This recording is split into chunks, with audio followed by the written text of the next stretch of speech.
मसीह खुदावन में आपकी सलामती हो। मैं तानिया कंवल प्रोग्राम मसीह नुक्ता नज़र के साथ एक बार फिर आपकी खिदमत में हाजिर हूँ। आज अजीज़ों हम बात करेंगे नमक और रोशनी पर। जैसे कि खुदावन यसु मसीह ने कई मौक़ों पर अपने लोगों को उसने नमक और रोशनी से तशबीह दी, जबकि दोनों ही चीज़ें आपस में किसी भी तरह से इनका कंपैरिजन हम करें तो नहीं होता।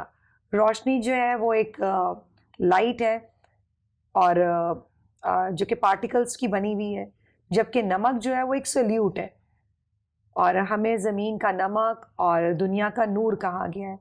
तो ऐसा क्यों खुदावन यसु मसीह ने अपने लोगों को कहा? आए इसके बारे में गुफ्तगू करते हैं अपने गेस्ट बिशप साहब से। बिशप साहब, वेलकम टू द प्रोग्राम। बहुत शुक्रिया, खुदावंद आपको बरकत दे। नाज़रीन आप सबको सलाम, खुदावंद आप सबको भी बरकत दे। जी बिशप साहब, यसु मसीह ने अपने लोगों को खास करके नमक और नूर से क्यों तशबीह दी?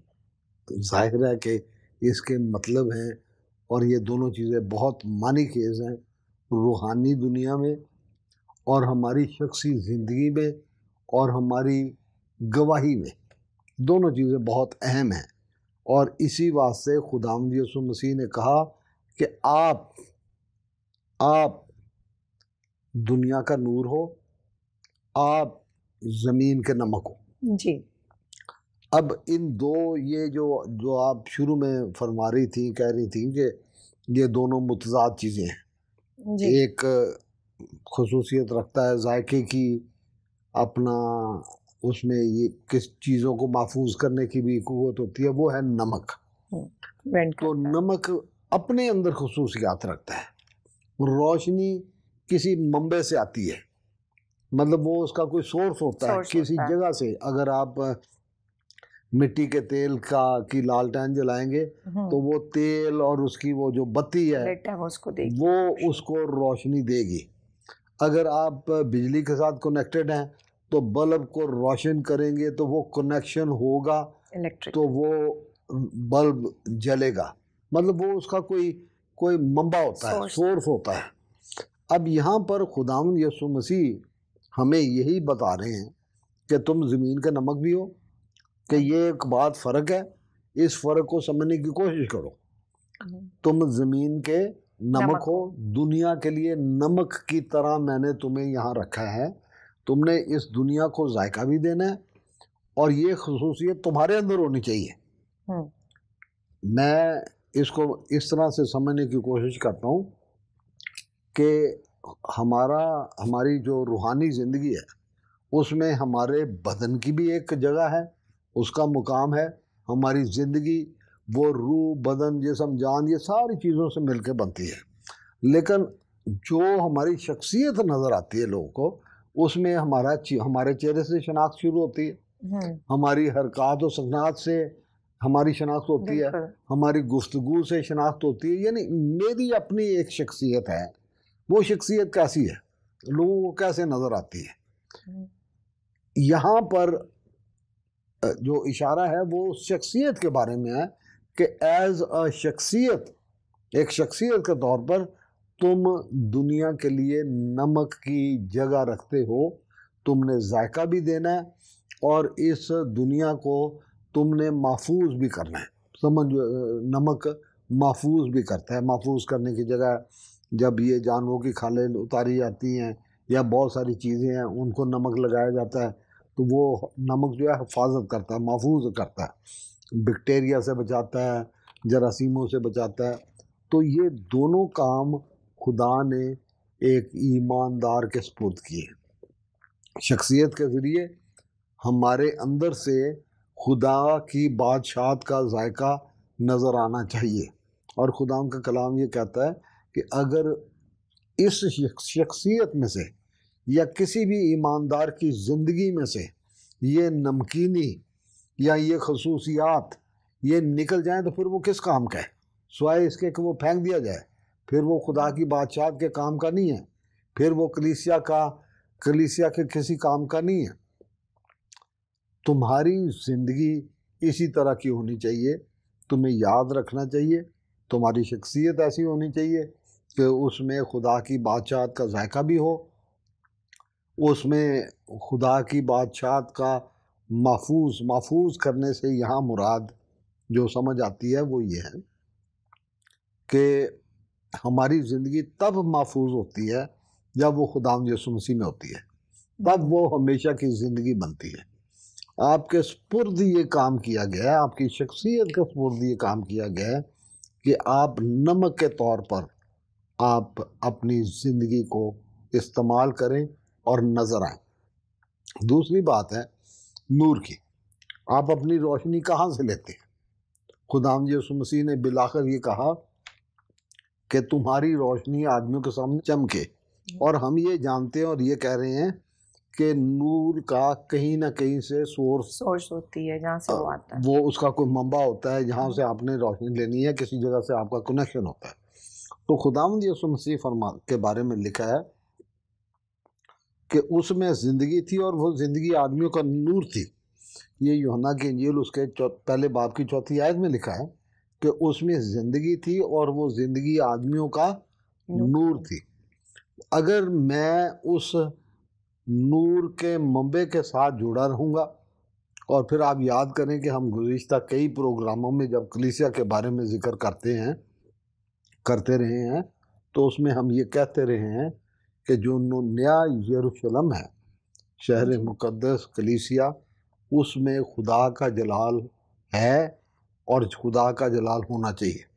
तो ईमानदार को भी ये याद रखने की ज़रूरत है कि मुझ में मसीह का नूर होगा, मैं मसीह का नूर बनूंगा, मैं उसको मुनक्स करने वाला बनूंगा, मैं अपने सोर्स ऑफ से मैं लाइट लूंगा, सोर्स ऑफ लाइट से, एनर्जी से जुड़ा रहूंगा, तो मेरे अंदर वो रोशनी आती जाएगी। जैसे आप बिजली के वो उसमें सॉकेट में लगाते हैं तो उसमें से रोशनी ट्रैवल करना शुरू कर देती है। जब आप पीछे से स्विच ऑन करते हैं तो वो सोर्स जो है वो उसके साथ जुड़ जाता है, तो बल्ब रोशन हो जाता है। इसी तरह अगर मैं मसीह के साथ जुड़ा हुआ, वो मेरा पावर हाउस है, वो मेरा बिजली घर है, वो नूर का मंबा है। अगर मैं उसके साथ जुड़ा हूँगा तो उसके वसीले से मेरे अंदर भी वो रोशनी होगी। तुम दुनिया का नूर हो, तुमने दुनिया को मुनव्वर करना है। अब नूर जब चमकता है तो वो अंधेरे पर गालिब आता है। बिल्कुल। और जितने बदी के काम हैं, वो लोगों की ये ख्वाहिश होती है, या खुदा का कलाम हमें ये बताता है कि उसका नाम तारीकी है। सबसे पहले जब खुदा ने कायनात को खलक किया तो उन्होंने नूर पैदा किया, रोशनी। उन्होंने कहा रोशनी हो जा, और रोशनी हो गई। फिर उन्होंने रोशनी के मंबे भी बनाए जो दुनियावी हैं या मादी हैं, लेकिन यहाँ रूहानी बात हो रही है। और ये दोनों चीज़ें जो हैं ये बदन और रूह के बारे में हो रही है। बदन या शख्सियत से मुराद कि मैं नमक हूँ, मेरे अंदर नमकीनी होनी चाहिए, और खुदा का कलाम कहता है कि तुम अपने आप को पेश करो, ऐसी कुर्बानी के तौर पर पेश करो जो जिंदा और पाक हो। खुदा के साथ जुड़े रहो ताकि वो नूर के साथ, उस नूर के साथ तुम्हारा मेल मिलाप रहे, कनेक्शन रहे, ताकि वहाँ से रोशनी लेकर तुम दुनिया को वो नूर पहुँचाते रहो। ये बिल्कुल ऐसे ही है जैसे समुद्रों में जहाँ चट्टानें होती हैं वहाँ पे लाइट हाउस बना दिए जाते हैं ताकि लोग बचें उन चट्टानों से टकराने से। जहाज अगर जाकर उनसे टकराएगा तो वो लाइट हाउस जो है वो ज़िंदगी बचाने का भी एक निशान बन जाते हैं कि यहाँ से तुम्हें ज़िंदगी बचाने की तदबीरें, इशारे, रोशनी, डायरेक्शन, ये सब कुछ मिल जाएगा। तो मेरा और आपका काम, सारे ईमानदारों का काम है कि हम बैक वक्त नमकीनी भी रखें, और जो मैं अभी बात कर रहा था कि हम कुर्बानी होने के लिए हमने अपने आप को पेश करना है, तो खुदावंद के कलाम में लूका 9वें बाब के 48वीं आयत में लिखा है कि हर शख्स आग से नमकीन किया जाएगा। आग खुदा के पाक रूह को जाहिर करती है। अगर आप अमाल की किताब उसके ईद पेंतिकोस्त का वो जिक्र पढ़ें तो वहाँ पे लिखा है कि वो खुदा का रूह जो उन पर आया, वो आग की शोलों की सूरत में, आग के फटते हुए वो निशानों की सूरत में वो उन पर नाज़िल हुआ, और वो सब खुदा के रूह से मामूर हो गए, भर गए। तो हमें देखें, ये समझने के लिए ज़रूरी है कि ईमानदार को इस दुनिया में ही क्यों तख्लीक किया गया है, उसकी ट्रेनिंग इसी दुनिया में ही क्यों की जाती है, इसलिए कि वो इस दुनिया पर गालिब आए। खुदा हमारे वसीले से, मेरे और आपके वसीले से, हर ईमानदार के वसीले से वो शैतान को मगलूब करना चाहता है, वो उसके सर को हमारे पाँव के नीचे कुचलवाना चाहता है। खुदा के कलाम में लिखा है कि वो जल्दी अबलीस को तुम्हारे पाँव के नीचे कुचलवा देगा। ये खुदावंद का टारगेट है। ईमानदार के लिए ये दुनिया जो है उसकी ट्रेनिंग की जगह है। यहाँ उसने अपनी आंखों को खलवाना है। खुदावंद यीशु मसीह ने मुकाशवा में ये कहा था, मुझसे आंखों में लगाने के लिए सुरमा ले ले ताकि तू बीना हो जाए। अब बीना जो होना है उसका भी रोशनी के साथ ताल्लुक है। जब तारीकी होती है और आपकी आंखें ठीक है, तारीकी हो तो आपको नजर नहीं आएगा। अब नजर आने के लिए, देखने के लिए, मतलब ये मैं तारीकी की बात कर रहा हूँ कि आप तारीकी पर गालिब आएंगे अगर आपकी आंखें काम कर रही हैं और तारीकी है तो आपको नजर नहीं आएगा। लेकिन अगर आंखों के साथ साथ आपको के पास रोशनी भी है, कोई टार्च है, कोई बल्ब है, कोई चीज है, तो आपको अंधेरे में नजर आएगा। लेकिन उसके लिए आंखों का दुरुस्त होना भी जरूरी है ताकि आप तारीकी में देख सकें। ये अहम बात है। अब खुदावंद यीशु मसीह ने ये बहुत सारी बातें मुख्तलिफ वक्तों में कही। उन्होंने ऐलान किया कि मैं जिंदगी की रोटी हूँ। मैं अगर तू जानती कि तू किससे बात करती है तो मैं तुझे जिंदगी का पानी देता। मैं वो रोटी हूँ जो आसमान से उतरी हूँ। मैं दुनिया का नूर हूँ।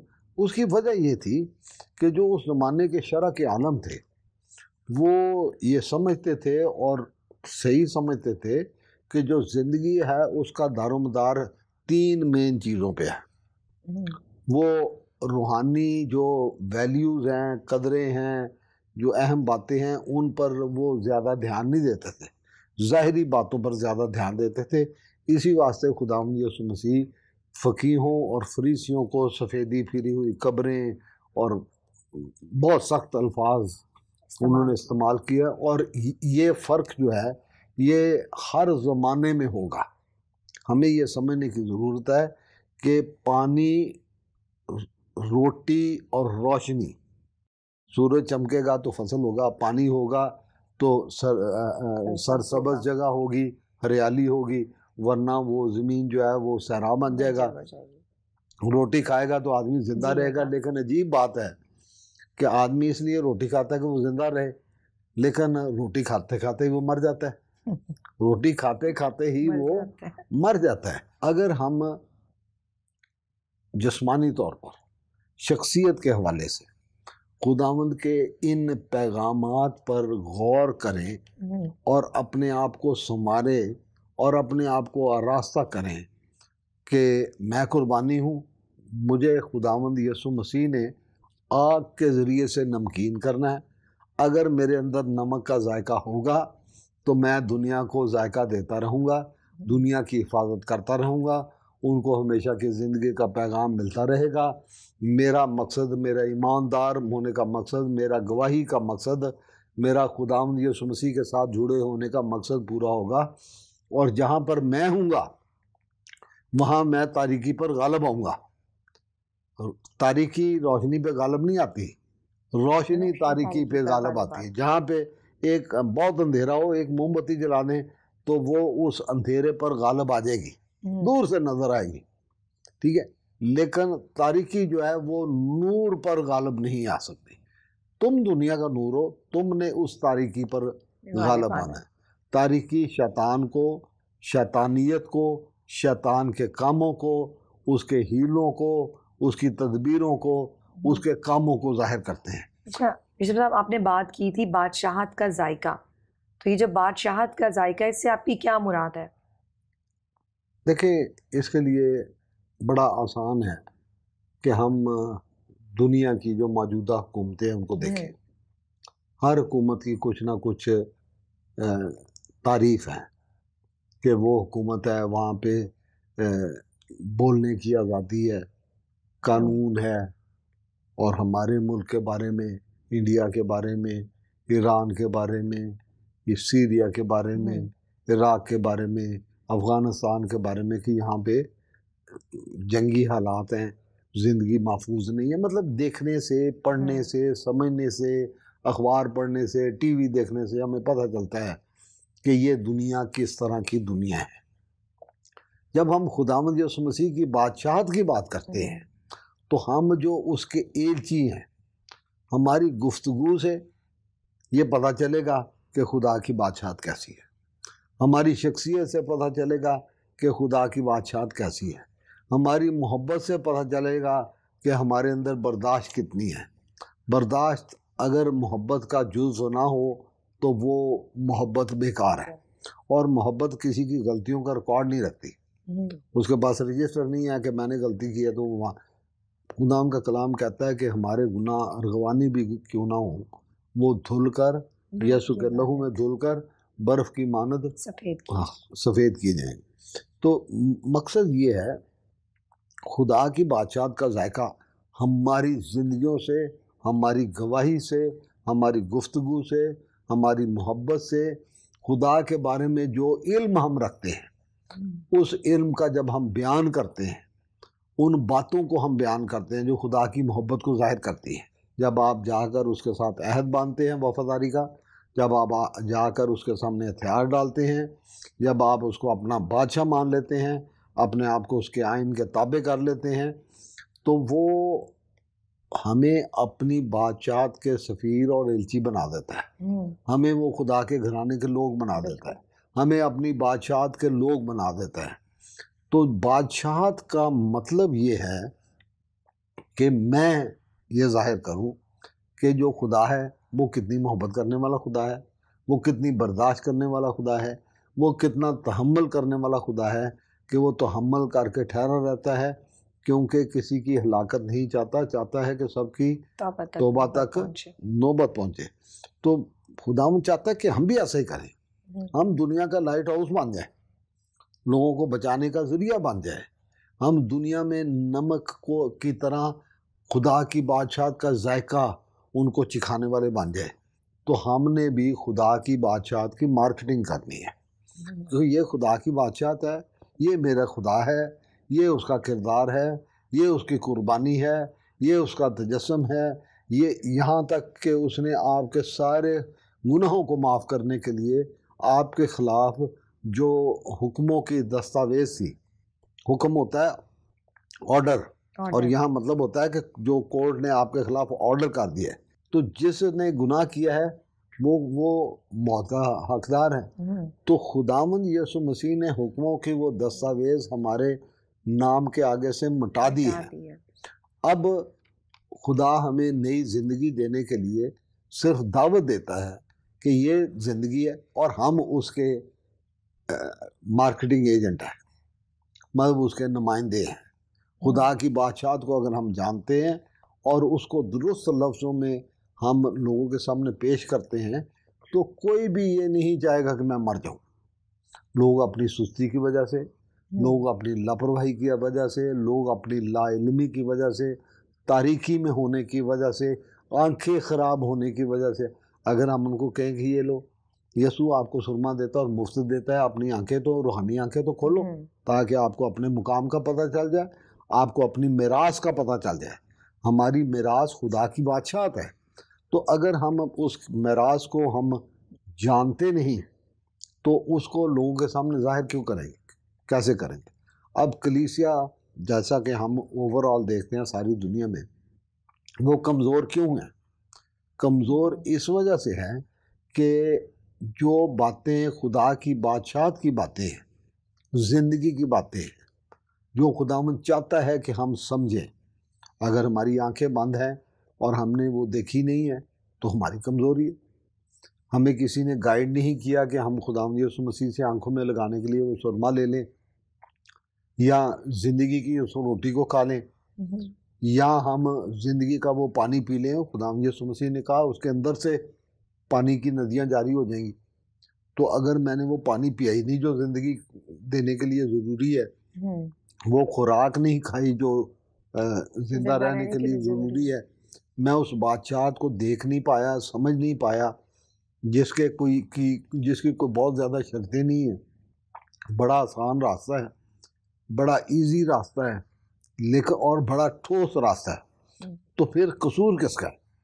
कसूर उन लोगों का है जो खुदा की बादशाहत के एलची होते हुए भी खुदा की बादशाहत को लोगों के सामने सही तौर से पेश नहीं कर। अच्छा देखें, खुदावंद के पाक कलाम में ये लिखा है कि तुम में ज़्यादा उस्ताद ना बने। तुमने खुदा की बादशाही को जिस तौर से मुतारफ़ करवाना चाहिए था तुमने मुतारफ़ नहीं करवाया है। तुम नमक के तौर पर जो तुम्हारा एक्शन बनता था, काम बनता था, वो तुमने नहीं किया। तुमने ज़िंदगियों को महफूज नहीं किया। तुमने उनमें खुदा की बादशाहत का जायका नहीं भरा। तुमने उनकी ज़िंदगियों को नूर से मुनव्वर नहीं किया। इसलिए कि अगर तुम खुदा के मंबे से, उसके पावर हाउस से, उसके बिजली घर से, जहाँ से उसकी सारी लाइट हमें मिल सकती है, उसके साथ जुड़े ही नहीं हुए, और तुमने लोगों की ज़िंदगियों को मुनव्वर नहीं किया, तो तुम्हें ज़्यादा सज़ा मिलेगी। जिसने सुस्ती की है, लापरवाही की है, और उसने कलाम की तरफ ध्यान नहीं दिया, और उसने हमेशा की ज़िंदगी हासिल करने की कोशिश नहीं की, उसको तो सज़ा मिलेगी। क्यों मिलेगी? कि उसने उस दावत को कबूल नहीं किया, बगावत की हालत में रहा है। जैसा कि मैं एक्सप्लेन करता हूँ कि ये लाइन है, इस तरफ शैतान की बादशाहत है और दूसरी तरफ खुदा की बादशाहत है। तो वो उस लाइन को अबूर करके अगर खुदा की बादशाहत में दावत मिलने के बावजूद नहीं गया तो वो मौत की हालत में है। और खुदा का कलाम कहता है, बार बार कहता है, आए सोने वाले जाग और मुर्दों में से जी उठ, तो मसीह का नूर तुझ पर चमकेगा। ना सिर्फ चमकेगा बल्कि तू दुनिया का नूर बन जाएगा। तू मेरा नुमाइंदा होकर दुनिया को सिखाता रहेगा कि तुम्हारी जिंदगियां मुनव्वर हो जाएं, तुम खुदा के जलाल का मज़हर हो जाओ। कलीसिया में खुदा के जलाल का होना ज़रूरी है। नज़र आए कि हम खुदावंद यीशु मसीह की बादशाहत के एलची हैं। नज़र आए कि हम खुदावंद यीशु मसीह के नुमाइंदे हैं। नज़र आए कि जिस तरह खुदा ने दुनिया से मोहब्बत रखी और यीशु ने हुक्म दिया कि जैसी मोहब्बत मैंने तुम्हारे साथ की है तुम भी एक दूसरे के साथ वैसी ही मोहब्बत करो। अब मोहब्बत का मतलब सिर्फ ये नहीं है कि हम एक दूसरे को मिल के पूछ पूछ करते रहें और अच्छा बेटा शाबाश खुदावंद आपको बरकत दे, जिसने हदिया दिया, जिसने नजराना दिया उसको बड़ा प्यार दिया, और जो दूसरे हैं जो लापरवाही की वजह से मर रहे हैं उनको हमने हाथ से पकड़कर खींचा भी नहीं और उसको बचाने की कोशिश भी नहीं की। तो खुदावंद का कलाम कहता है कि उसका जो जवाब है वो हमारे जैसे लोगों से लिया जाएगा। खुदावंद यीशु मसीह के साथ कनेक्शन रहे, हम उसके साथ जुड़े रहें। और दूसरा ये कि हमारी ज़िंदगी की खुसूसियात जो नमकीनी है, जो खुदा की बादशाहत की सिफतें हैं, जो खुदावंद यीशु मसीह की सिफतें हैं, जो मैंने कई दफ़ा ये अर्ज़ किया है कि हम बचपन से ये गाते आए हैं, काश के यीशु की खूबियाँ मुझ में हों, कि हमें लोग देखें तो पहचाने। जैसे पतरस वगैरह वो जा रहे थे हैकल की तरफ, तो जब उन्होंने वो जन्म केंद्र को ठीक किया तो लोगों ने पहचाना कि ये यीशु के साथ रहे हैं। इसका मतलब है कि जब आप खुदावंद के साथ उस मंबे के साथ जुड़े रहते हैं, आपको लोग खुदावंद यीशु मसीह के हवाले से पहचानते हैं, तो उनकी तवक्कुआत होती हैं कि मेरे लिए दुआ करेगा, ये मुझे प्यार करेगा, ये मुझे सिखाएगा, ये मेरी तरबियत करेगा, ये मुझे रोकेगा कि इस गड्ढे में ना गिरने की कोशिश कर, ये मुझे पकड़ के रोक के बचा के ये मेरी ज़िंदगी की गारंटी बनेगा। सो ये अल्लाही सिफतें हैं जो वो चाहता है कि ईमानदारों की ज़िंदगियों में हो, वो नमक के तौर पर और रोशनी के तौर पर। अब ये दोनों बातों को देख ले कि हमारी रूह है नूर, हमारी रूह वो नूर का मजहर होनी चाहिए। हमारा बदन, हमारी शख्सियत वो नमकीन, नमक का जायका होना चाहिए, उसमें खुसूसियत होनी चाहिए। तो मकसद ये है कि मेरी गवाही, मेरा काम, मुझे देखकर दुनिया के साथ जो इंटरेक्शन होता है वो लोगों को क्या देता है, मैं दुनिया को क्या देता हूँ, मैं दुनिया में कंट्रीब्यूशन क्या करता हूँ। मैं जब दुखी इंसानियत को देखता हूँ, अबलीस के हाथों से जो दुख उठा रहे हैं उनको देखता हूँ, तो मेरा रवैया क्या होता है, मेरा एक्शन क्या होता है, मैं खुदा से दुआ क्या करता हूँ, मैं रूहों की निजात के लिए दुआ क्या करता हूँ। क्या मैं हर रोज़ दुनिया की कलीसिया की बेदारी के लिए दुआ करता हूँ? मैं खुदाम से दुआ करता हूँ, खुदाम इन लोगों की आंखें भी मेरी तरह खोल, ताकि ये भी उस मौत को जो खिड़कियों में चढ़ आई है उसको देख सकें, उसका मुकाबला कर सकें। इनको पता चले कि जब हमारे अंदर खुदा की कुव्वत होती है, कुदरत होती है, तो हम उसके यानी अबलीस के सर को अपने पाँव के नीचे कुचल सकते हैं। जी, बहुत बहुत शुक्रिया बिशप साहब इन सारी अच्छी बातों के लिए जो कि खुदावंद ने हमें आपके वसीला से सिखाई। खुदावंद आपके साथ हो, आपकी बड़ी मदद करे। आप दुआ करें हमारे लिए, इस प्रोग्राम के लिए, मसीही नुक्ता नज़र के लिए, और हम भी आपके लिए दुआ गो रहेंगे। मुझे और बिशप साहब को इजाज़त दीजिए, फिर मिलेंगे अगले हफ्ते इसी वक्त प्रोग्राम मसीही नुक्ता नज़र में। इस वक्त स्क्रीन पर मौजूद कॉन्टेक्ट नंबर आपके सामने है। आप चाहें तो सवाल करें इस रिलेशन से या किसी भी हवाले से जो कि एक मसीही नुक्ता नज़र को प्रेजेंट करता हो, उस पर बात करेंगे, आपके जहन की उलझनों को ज़रूर मिलकर सुलझाएंगे। अपना ख्याल रखिए। खुदा हाफ़िज़।